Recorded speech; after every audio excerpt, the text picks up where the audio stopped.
What is going on, guys? Welcome back to WWE Pit. Today we're ranking every WWE pay-per-view from the first half of 2020. At number 6, WWE Super Showdown. As one would expect, the worst WWE pay-per-view of the year so far was the one which took place in Saudi Arabia. Super Showdown had a host of matches on it featuring some of WWE's biggest names. However, there wasn't anything really good on the show. It began with the prestigious Tuike Trophy Gauntlet match won by a superstar not even in the match, The Undertaker, who pinned AJ Styles to plant the seeds for the WrestleMania match.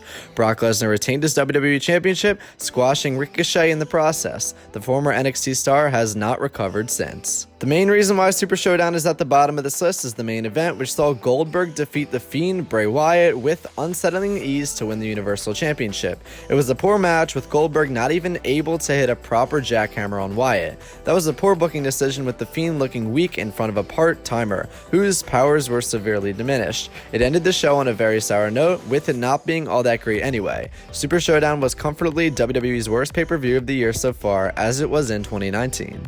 At number 5, WWE Elimination Chamber.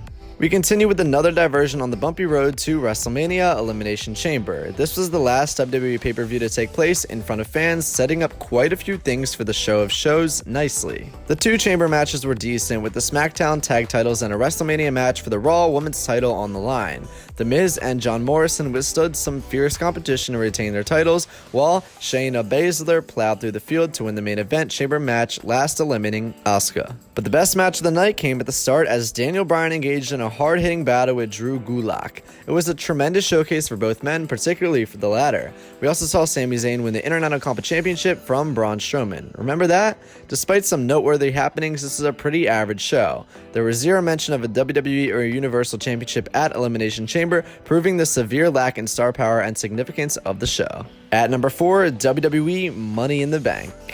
The first pay-per-view after a stressful WrestleMania season was Money in the Bank, with a very clear vision of what to expect. A card that gradually felt bigger, culminating with one of the most bonkers cinematic matches that WWE has produced in recent months. 6 men and 6 women indulged in a chase up the building, with us seeing various gags throughout the match. The highlight was probably when AJ Styles and Daniel Bryan fought their way into Vince McMahon's office, and the way the two of them sold their fear of the boss. The briefcases were won at the roof of Titan Towers by Asuka and Otis respectively. It was a fun mini-movie, capping off a decent effort by WWE. Money in the Bank was fine, greatly enhanced by its short length, however it cannot go any further up because of the slightly weak undercard it had. At number 3, WWE Backlash. Like Money in the Bank, much of the promotion for Backlash was centered around the main event. Dubbed the greatest wrestling match ever, Edge vs. Randy Orton was undoubtedly the biggest match of the night, but WWE did a better job with the undercard of Backlash with a few quality matches. Some of the highlights included a solid brawl between Sheamus and Jeff Hardy, Sasha Banks and Bayley retaining their Women's Tag Team Championships, and one great of a match between Drew McIntyre and Bobby Lashley. And then it was time for the main event. WWE went all out in the production of this match between Edge and Orton, using various techniques as well as piped-in crowd noises. However, it was the action in the ring that stood out. The two WWE legends put their heart and soul into this match as they hit each other with every move they had and some more. There were tributes to some of the greatest wrestlers ever, like Kurt Angle, Eddie Guerrero, and The Rock, while Edge's grit matched up to Orton's natural ability. Finally, after over 45 minutes of breathtaking action, the Viper put Edge away with the punt kick. This match lived up to expectations and may just be one of the greatest wrestling matches ever. At number 2, WrestleMania 36. This year, WrestleMania in its usual form was comprised as the first WWE pay-per-view after the outbreak of COVID-19. WWE had to significantly adapt, presenting the biggest show of the year from the Performance Center. Also, it was spread across 2 nights to avoid the problem of fans sitting through the over 5 hours of empty arena wrestling in a row. Night 1 may have had more of the fun in-ring action as Kevin Owens jumped from a huge WrestleMania sign onto Seth Rollins, and John Morrison won a highly entertaining triple threat ladder match. Becky Lynch's brawl with Shayna Baszler was intense but short, but the true magic of WrestleMania Sunday came through the Boneyard match. The Undertaker put on a spectacular effort against AJ Styles as the two crafted an entertaining match that played on a multitude of Taker's characteristics. It was a very exciting watch, as was the Firefly Funhouse match from night 2.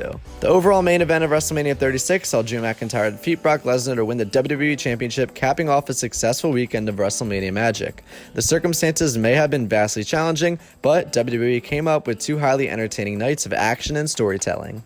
And finally, at number 1, we have the WWE Royal Rumble. Despite WrestleMania being as epic as it could have been, its obvious limitations stop it from being the best pay-per-view of 2020. The first one, Royal Rumble, is also the best one so far. Aside from the obvious boost the atmosphere gave the show, every match on this card was decent at worst and legendary at best.